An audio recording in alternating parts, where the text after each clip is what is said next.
'n hartlike goeienaand aan elkeen wat 'n bietjie inskakel om saam met my te kuier so om die woord van die Here. Altyd so lekker en ons is nog steeds besig met die reeks oor salwingdraers en ek wil vanaand vinnig met jou gesels oor iemand wat ek glo elkeen van julle met my sal saamstem dat dit was 'n absolute salwingdraer gewees, iemand wat deur God self gekies is, gesalf is en die Engelse sê so mooi set apart for this purpose. Hy het 'n spesifieke doel en 'n taak gehad en dit is Johannes die Doper. En daar's soveel interessanthede rondom Johannes die Doper wat ek graag met u wil deel en ek glo baie van julle weet dit ook, maar net om ons geheue so 'n bietjie weer te verfris, wil ek vir julle vertel dat Johannes se ouers, Sagaria en Elisabeth, hulle kon nie kinders gehad het nie. En op 'n wonderbaarlike manier is die geboorte aangekondig deur die engel en Sagaria is met stomheid geslaan. Dit was daar soveel interessante dinge. En Elisabeth se niggie vind dieselfde tyd uit dat sy is ook swanger. Hallo Delly,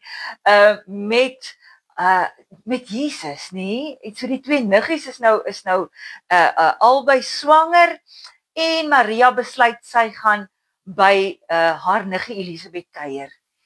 En oorlewering vertel dat dit was 'n moeilike tyd vir Elisabeth want hulle het vermoed dat die babatjie binne in haar dood is omdat daar nie beweging was nie. Maar die oomblik toe Maria instap en sy vir Elisabeth groet, toe spring daardie kind regop binne in Elisabeth. En lewe kom terug. Die oomblik wanneer Jesus verskyn, dan kom lewe terug. Halleluja. En Elisabeth besef dadelik dat dit is waar. Maria is die draer van die verlosser, die Messias, die een wat vir ons verlossing kom bewerkstellig het. En so word Johannes gebore en groei op altyd anders. Altyd anders man, anders as sy kinders, anders as sy tydgenote, anders.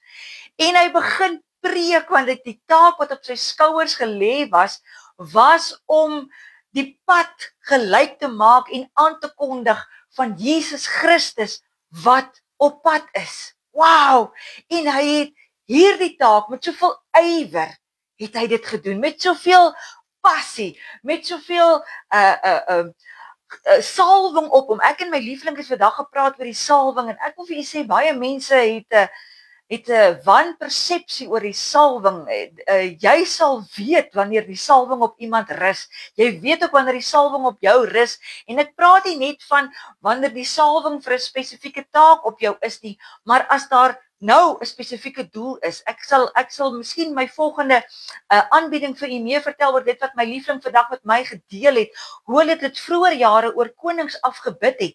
En dan het daar letterlik dinge gebeur en openbarings en hulle geestes oë oopgegaan, maar that's something for another day. Maar Johannes was gesalf gewees vir hierdie doel. En ek dink as ek vandag met Johannes die Doper kon gesels en met hom 'n onderhoud kon voer wat ek so geniet as ek dit met mense doen. Ekskuus. En ek sou hom vra, Johannes, in jou hele tyd van alles wat jy gedoen het, wat was vir jou die hoogtepunt van dit waarvoor jy geroep was? Is ek seker daarvan dat hy sou gesê het, die oomblik toe ek die voorreg gehad het om Jesus Christus, die Seun van God, te kon doop. Ek is seker daarvan, dit was soos 'n seël. Ek wil nou hoes. Dit was soos 'n seël wat op sy salwing en op sy roeping geplaas was, hierdie onbeskryflike voorreg om sy kleinneef, die Seun van God, te kon doop.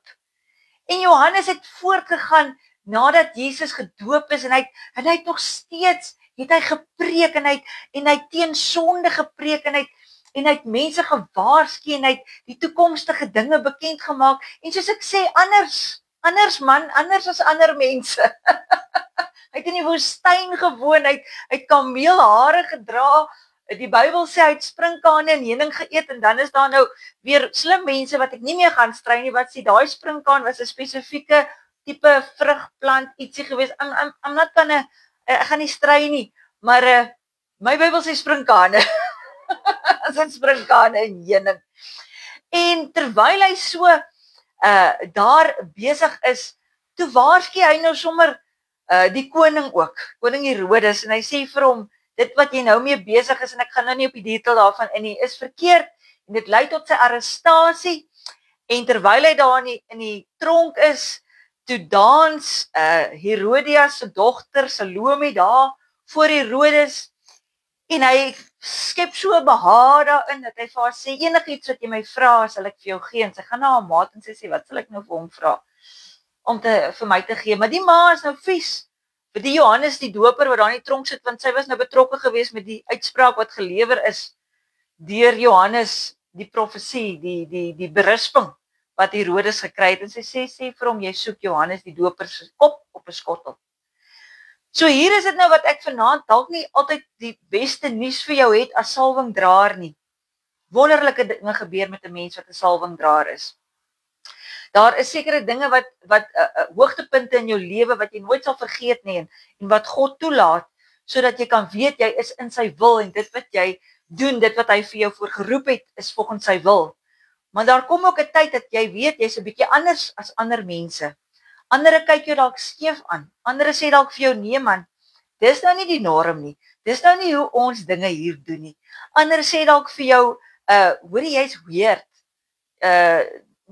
Jy go with the flow man, wees normaal en so aan.